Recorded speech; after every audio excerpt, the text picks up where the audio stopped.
Oke, salam sejahtera dimanapun kalian berada. Senang sekali bisa berjumpa dengan kalian semua, meskipun tidak bisa secara langsung ya. Nah, pada pembelajaran ini kita akan mempelajari materi-materi yang ditawarkan pada mata kuliah Mada 1. Nah, lebih jelasnya ini bisa saya kasih daftarnya ya. Beberapa diantaranya adalah sistem bilangan real, fungsi, limit, turunan dan penerapannya, integral dan penerapannya, dan yang terakhir adalah fungsi transenden. Jadi di akhir dari pembelajaran matematika dasar 1 kita sudah menguasai kira-kira ke-6 subbab ini atau subtopik ini. Nah, kalau gitu mungkin ada beberapa hal yang perlu dibahas sebelum kita mempelajari lebih lanjut materi dari matematika dasar 1 ini ya. Untuk nilai akhir itu didapatkan dari UTS UAS yang masing-masing sebanyak 30%, lalu kuis sebanyak 25%, dan PR tugas 15%. Kayaknya kalian sudah cukup familiar dengan ini. Nah, juga ada nilai akhir yang dinyatakan dalam huruf A, AB, kemudian B ya, terus ada BC, habis BCC, D lalu E ya. Nah, kalau gitu ini sudah cukup jelas dan perlu saya ingatkan karena kita punya komposisi yang cukup besar di UTS dan UAS, maka harus banyak-banyak belajar, harus banyak-banyak mempersiapkan diri supaya nanti nilai UTS dan UAS-nya juga bagus ya. Nah, sekarang kita lihat lagi referensinya. Kayaknya udah tahu juga kalau referensi utama itu adalah dari buku kalkulus punya Verbeek, Purcell, dan Rigdon ya, yang sampulnya kalau nggak salah warna putih ya itu. Kemudian untuk pendukungnya itu si kalkulus dari Stewart, kemudian ada kalkulus dari Thomas. Oke, yang utama ini wajib ada, nggak bisa enggak. Oke, kalau nggak ada buku ya gimana mau belajar kan gitu kan ya. Jadi diusahakan supaya buku utama ini kalian punya. Nah, sekarang kita lihat untuk sasaran kuliah hari ini diambil dari bab 01 dan 02, bilangan real, estimasi dan logika, serta pertaksamaan dan nilai mutlak. Oke, pada sesi kali ini kita mau bahas dulu yang bagian pertama ya, si bilangan real, estimasi dan logika. Nah, kita cerita-cerita dulu lah ya tentang si bilangan real ini ya. Seperti apa sih dia gitu kan. Oke, bilangan real. Nah, bilangan real itu semua bilangan yang dapat dinyatakan dalam bentuk desimal. Sekali lagi, bilangan real itu semua bilangan yang dapat dinyatakan dalam bentuk desimal. Nah, yang dapat dinyatakan dalam bentuk desimal ini bisa berhenti, ya, bisa berhenti, bisa berulang, oke, dan bisa juga tak berhenti dan tak berulang atau tak berulang. Oke, jadi yang mau saya tekankan di sini adalah gini. Kalau misalnya yang dia berhenti atau berulang, oke, yang dia berhenti, kata kuncinya berhenti atau berulang, itu disebut dengan rasional. Oke, kemudian yang tidak berhenti ataupun tidak berulang, itu yang kita sebut dengan irasional. Nah, sekarang gini, kita mau bedain yang rasional dan yang irasional. Bagaimana membedakannya? Nah, kita lihat dulu yang rasional. Rasional itu apabila dia desimal yang berhenti ataupun berulang. Contoh, 0,5. Berhenti aja kan dia kan di angka 5 kan. Nah, terus udah gitu 0,33333. Walaupun dia tidak berhenti, memang berulang di angka 3. Tapi selalu angka 3. Polanya selalu sama. Nah, makanya kita kasih tanda, sebentar ya, saya kasih tanda di sini titik 3 gitu. Nih, jadi 0,3333 terus dilanjutkan dengan 3 titik. Yang artinya bahwa ini masih lanjut terus nih. 0,3333333. Kalau misalnya ini dipanjangin dari rel gitu kan, di rel kereta api mungkin dari Jakarta sampai Bogor juga nggak berhenti-berhenti gitu. Nah, jadi dia berulang tapi di angka 3. Oke? Ini adalah rasional. Nah, selanjutnya tadi yang kita yang mau kita bedain dengan yang satunya lagi adalah irasional. Oke, yang irasional ini contoh akar 2. Akar 2 kalau dalam desimal dia kan 1,41421356623 dan seterusnya. Ini juga nggak akan berhenti. Ini masih berlanjut lagi angkanya gitu ya. Misalnya lagi apa? Pi. Pi ini sama dengan 3,14159263535 dan seterusnya. Nah, perhatikan di sini polanya itu tidak berhenti, tetapi tidak berulang. Oke, jadi 4, 1, 4, 2, 1, 3, 5, 6, 2, 3. Angkanya yang muncul ini kan baru terus, random dia gitu, acak dia keluarnya. Kecuali kalau misalnya tadi 1, 4, 1, 4, 1, beda cerita, berarti itu rasional kan ya. Tapi ini yang munculnya 1,41421 dan seterusnya. Ya, demikian juga dengan si pi. 3,1415992 dan seterusnya. Oke? Bisa ya dibedain yang mana rasional, yang mana irasional. Oke. Nah, ada satu definisi yang formal yang bisa membedakan rasional dengan irasional, yaitu bahwa bilangan rasional ya dikenal sebagai bilangan yang dapat dinyatakan sebagai A per B, di mana A dan B ini adalah bilangan bulat. Oke, kita biasa gunakan notasi Z untuk himpunan bilangan bulat. Kemudian B tidak sama dengan 0. Gitu dia. Kenapa demikian? Coba lihat 0,5 nih. 0,5 bisa dinyatakan sebagai pecahan, yaitu 1 per 2. 1 dan 2 masing-masing merupakan bilangan bulat, ya enggak? Oke, nah 0,33333 dan seterusnya dapat dinyatakan sebagai pecahan, yaitu 1 per 3, di mana 1 dan 3 sama-sama merupakan bilangan bulat. Syaratnya penyebut tidak boleh sama dengan 0 ya, B tidak boleh sama dengan 0. Nah, kayak gitu ya. Oke, cukup jelas. Nah, sekali lagi saya ingatkan bahwa irasional dan rasional adalah himpunan bilangan real. Oke, irasional dan rasional ini adalah himpunan bilangan real. Oke, seperti itu ya. Nah, kita lanjut kalau gitu pembahasannya. Bilangan real. Lebih jauh lagi mengenai bilangan real, bahwa himpunan bilangan real itu memuat himpunan bilangan rasional. Oke, tadi kita tahu bahwa real itu memuat bilangan yang rasional dan irasional, kan gitu ya, dan irasional.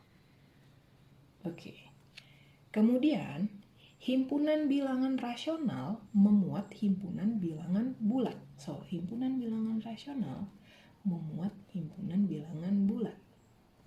Nah, himpunan bilangan bulat itu memuat bilangan natural atau bilangan alami. Asli ya. Kalau bahasa Indonesia mereka pakai istilah asli. Bilangan asli, bilangan natural, bilangan alami. Boleh lah, mana satunya lah istilahnya. Ya. Sekali lagi, himpunan bilangan real itu memuat himpunan bilangan rasional. Himpunan bilangan rasional memuat himpunan bilangan bulat. Himpunan bilangan bulat memuat himpunan bilangan asli. Oke, contoh bilangan rasional tadi udah kita bahas di belakang, kan gitu ya, yang dapat dinyatakan sebagai desimal, kemudian berulang ataupun berhenti, dan juga dapat dinyatakan sebagai A per B, di mana B tidak boleh sama dengan 0. Nah, bilangan rasional ini memuat himpunan bilangan bulat. Kita tahu bahwa himpunan bilangan bulat terdiri dari bulat yang negatif, ini gitu ya, bulat yang negatif, kemudian yang netral, dan bilangan bulat yang positif. Oke, kita menyebut bilangan yang sebelah kiri ini sebagai bilangan bulat negatif, yang ini bilangan netral, dan ini yang bilangan bulat positif. Oke, nah himpunan bilangan asli itu dimulai dari angka 1. Himpunan bilangan asli itu dimulai dari angka 1. Let's see. Ya, jadi 1, 2, 3, dan seterusnya itu merupakan himpunan bilangan asli atau kita gunakan notasi N. Dalam notasi himpunan bagian, secara formal kita boleh nyatakan N himpunan bagian dari Z. Z himpunan bagian dari Q. Q himpunan bagian dari R. Di buku kayaknya, saya kalau nggak salah, mereka pakai, ada buku yang pakai kayak gini notasinya, tapi ada juga yang kayak gini. Jadi N ada garis 2 gitu ya, himpunan bagian dari Z, himpunan bilangan bulat pakai garis 2, himpunan bagian dari Q pakai garis 2 juga, sama himpunan bagian dari si R ada garis 2, kayak gitu dia ya. Nah, boleh juga pakai notasi yang sedemikian, boleh juga pakai notasi yang kayak gini, tidak masalah ya. Oke, nah kalau gitu selanjutnya lingkup kerja kita adalah di bilangan real, di R tadi. Oke, di R ini tadi. Kita di kalkulus ada yang nyebutnya kalkulus atau di matematika dasar 1, matematika dasar 2, itu bekerja di himpunan bilangan real. Oke. Jadi kita nggak akan menggunakan bilangan imajiner. Mungkin kalian tahu yang dinotasikan dengan I ya, I sama dengan akar dari min 1. Nah ini nggak kita pakai, ini kita nggak ada urusannya dengan si imajiner. Yang kita mau concern adalah di himpunan bilangan real. Oke, gitu ya. Nah, selanjutnya Oke, kayaknya saya perlu bahas deh mengenai yang ini ya. Apa namanya, lebih lanjut menentukan suatu pecahan itu, bukan pecahan ya. Menentukan suatu desimal itu berulang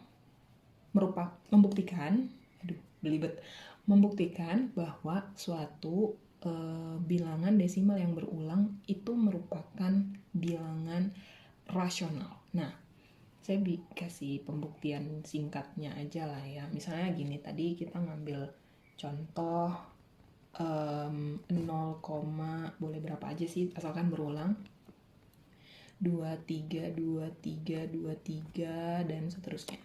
Contohnya, kita mau mengecek apakah ini rasional atau tidak. Rasional atau tidak. Kan gitu ya. Nah, bagaimana cara mengeceknya? Kita menggunakan pemisalan. Kita misalkan X sama dengan 0,23, 23, 23 dan seterusnya. Oke, perhatikan bahwa yang berulang itu ada di bar ini loh, di 23 ya kan? Yang berarti dia memuat nilai tempat ratusan. Oke, nilai tempat ratusan. Nah, kalau gitu kita kali X-nya dengan 100, sehingga didapat 100X sama dengan 23,2323 dan seterusnya. Oke? Lalu langkah selanjutnya apa yang kita lakukan? Nah, langkah selanjutnya adalah sebagai berikut. Kita kurangkan ya si ini kalimat pertama dengan kalimat kedua. Kurangkan kalimat pertama dengan kalimat kedua. Oke. Istilah kita doang lah ya itu ya. Nah, untuk menghilangkan yang di belakang koma ini. Oke, angka yang di belakang koma ini. Jadi kayak gini dia. 100X sama dengan 23,2323 dan seterusnya. Kemudian ada si X sama dengan ya kan 0,2323 dan seterusnya. Kita kurangkan, apa yang terjadi? 100 kurang X sama dengan 99X. Oke, kemudian 23,232323 dikurang sama 0,2323. Yang tersisa kan tinggal si 23-nya kan? Kita cuma mau ngambil bilangan bulatnya gitu. Sehingga X dapat dinyatakan sebagai 23/99, yang mana 23 dan 99 sama-sama merupakan bilangan bulat ataupun integer tadi. Ya. Oke.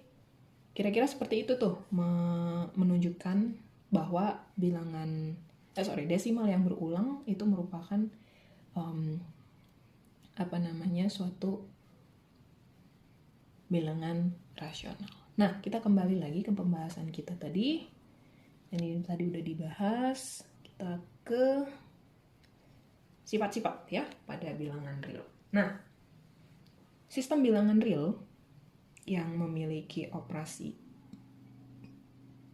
penjumlahan dan perkalian itu memenuhi sifat-sifat, diantaranya adalah sifat aljabar, sifat urutan, sifat kelengkapan, gitu kan ya. 3 sifat ini yang mau kita ceritain lebih lanjut.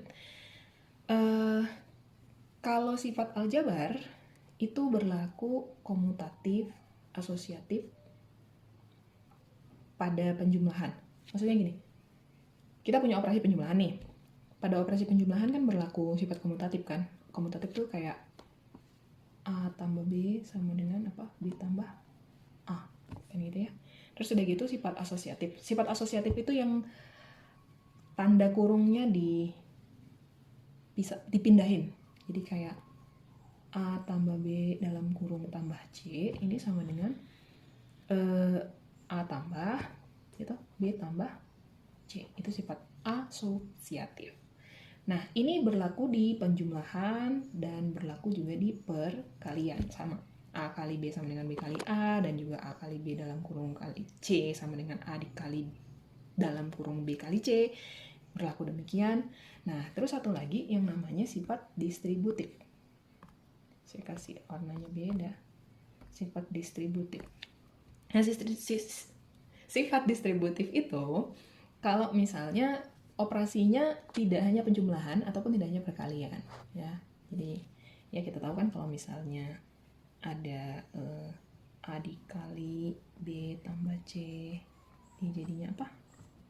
AB tambah AC, kan gitu ya, sifat distributif. Nah, oke. Kemudian sifat urutan ini hukum trikotomi transitif yang melibatkan lambang kecil dari sama dengan atau lebih dari. Hukum trikotomi lebih jelasnya itu membahas mengenai apa ya saya bilangnya bahasanya ya. Oke. Jika X dan Y bilangan, maka satu dari 3 kemungkinan ini adalah benar, yaitu bahwa X kecil dari Y, ya, bahwa X sama dengan Y, dan bahwa X lebih dari Y. Ini yang disebut dengan trikotomi. Oke. Nah, terus satu lagi adalah transitif. Transitif itu misalnya jika X kecil dari Y, jika Y kecil dari Z, maka gitu, apa implikasinya? X akan lebih kecil dari ini salah. Iya, lebih kecil dari Z. Nah, gitu dia. Oke, gampang ya. Nah, terus udah gitu sifat kelengkapan. Nah, sifat kelengkapan ini agak menarik bahwa R merupakan garis yang tak berlubang. Kalau kamu gambarkan dalam garis bilangan gitu ya. Ini ada garis bilangan real. Tadi kita tahu bahwa dalam bilangan real itu kan dia ada bilangan bulat ya. Ada min 2, min 1, 0, 1, 2, dan seterusnya. Nah, di sini kalau Anda ambil angka di antara 0 dengan 1, kita bisa ngambil 1/2. Oke, di mana 1/2 ini merupakan bilangan rasional. Nah, kalau mau diambil angka di antara 1 dengan 2, Anda bisa ambil akar 2. Oke, akar 2 tadi irasional gitu. Terus udah gitu di antara 0 dengan setengah pun masih bisa kita ambil satu angka. Berapa? Misalnya 1/4 ya, bisa aja ya, 1/4 boleh. Dan masih merupakan bilangan rasional juga kebetulan. Oke, di antara 0 dengan 1/4 pun masih bisa kita ambil lagi angka 1/8 misalnya. 1/8 pun merupakan rasional kan? Berapa tuh? 1/8 itu sama dengan 0,125 ya. Oke, 0,125. Yang artinya gini, makin kecil pun kita ambil, makin kita zoom in pun ini, ya, makin kita zoom in pun garis ini, kita akan tetap menemukan bilangan real. Entahkah itu rasional, entahkah itu irasional, tapi kita tetap bakalan ada gitu. Nah, dengan demikian kalau dia merupakan garis, garis ini adalah garis yang tidak berlubang gitu. Garisnya nyambung terus nih. Nah, gitu ya. Makanya dikasih tanda kutip kayak gitu. Analoginya. Next, kita punya logika. Oke, logika ini kayaknya waktu SMA juga sudah dipelajari. Yang umum yang kita mau bahas di sini adalah jika maka, karena ini nanti akan dibutuhkan untuk pembuktian kebenaran gitu ya. Jika maka. Nah, tabel kebenaran yang diberikan oleh jika maka ini adalah bentuk kalimat implikasi, ya, implikasi. Bentuk kalimat implikasi akan memberikan nilai kebenaran, yaitu jika kalian nyebutnya apa? Antecedent. Yes, antecedent. Terus ada konsekuen ya. Konsekuen. Nah, P adalah antecedent, kemudian Q adalah konsekuen. P benar, Q benar, nilai kebenaran benar. P benar, Q salah, nilai kebenaran salah. P salah, Q benar, nilai kebenaran benar, dan kemudian yang terakhir P dan Q sama-sama salah, nilai kebenarannya adalah benar. Yang perlu diperhatikan di sini adalah implikasi hanya bernilai salah jika antecedent bernilai benar dan konsekuen bernilai salah. Oke, di bagian sininya nih yang harus kamu ingat. Selain itu bernilai benar.